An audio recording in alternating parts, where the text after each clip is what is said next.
You ever feel like you're just drowning in a sea of AI tools and buzzwords? Yeah, me too. So today, we're going to cut right through all that noise. We are going to build a clear, step-by-step roadmap to becoming a top-tier AI engineer. And we're going to focus on the one skill that truly separates the pros from everyone else: building systems that just don't break. And this really gets to the heart of it. So many aspiring engineers get completely dazzled by the latest flashy AI tool, and they jump straight to the end. But honestly, that's like trying to build the penthouse of a skyscraper before you've even poured the concrete foundation. It's confusing, it's unstable, and you know what? It's absolutely going to collapse. So here's our blueprint for today. We're going to build this roadmap the same way you'd build a real production system, layer by layer, starting from the ground up. We'll start with the core software skills, then we'll add the infrastructure, the data pipelines, and finally we'll get to the specialized ops skills that tie it all together. Okay, let's start at the ground floor. Because before we can even dream about running these huge, complex AI systems, we have to master the timeless basics of building, versioning, and, most importantly, debugging any software system. Seriously, this is the bedrock of everything else we're going to talk about. First things first, there's a non-negotiable: Python. You have to become fluent in it. And I'm not just talking about writing scripts in a notebook. Python is the universal language for the entire AI lifecycle. It builds your data pipelines, trains your models, serves your APIs, you name it. It's the glue that holds this whole operation together. All right, next up, version control with Git. Now, a lot of people think this is just for tracking code changes, but in a production AI world, it's so much more. Your models are changing, your data pipelines are evolving, your deployment configs are shifting. Git is the one system of record that lets you manage all that chaos reliably. It's mandatory. Okay, let's make this real. Imagine it's 3 a.m. An alert fires. A critical service is down. What do? What's your first move? How do you even begin to figure out what's wrong if you don't have a rock-solid command of your basic tools? Well, first, you're going to dive into the logs. But you're probably looking at a tidal wave of text. This is where a simple little command like grep becomes your absolute superpower. It lets you slice through gigabytes of logs in seconds to find that one single critical error message that tells you exactly what broke. So, you've got a clue from the logs. You might suspect a network problem. Your next move? You'd probably use curl to directly ping a critical API endpoint. Is it even reachable? Is it throwing a 500 error? This one command instantly tells you if your key services can even talk to each other.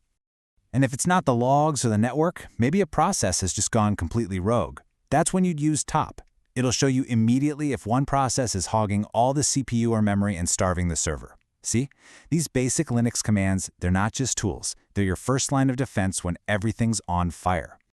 All right, so we've got our software skills down. Now we can start building the actual structure that everything sits on, the infrastructure. And let me tell you, this is where the pros really separate themselves, because they know a huge secret. Most AI failures have nothing to do with the model. They're all about the infrastructure that runs it.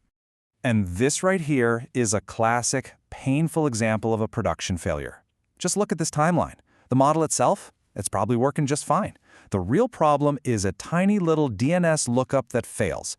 But that one hiccup starts a domino effect that takes the entire service down. This is infrastructure failure 101. And that's exactly why something like load balancing is so critical. Instead of just sending all your traffic to one server and hoping for the best, a load balancer acts like a traffic cop. It spreads the requests out across a whole fleet of servers. So if one server goes down, no big deal. The traffic just gets rerouted automatically. It's your shield against the total outage. Now, to solve that classic, infuriating problem of, well, it works on my machine, we use containers, specifically with Docker. And this workflow, it's just a game changer. You package up your application and all its dependencies, every single library, every little config file, into one portable unit that will run exactly the same everywhere.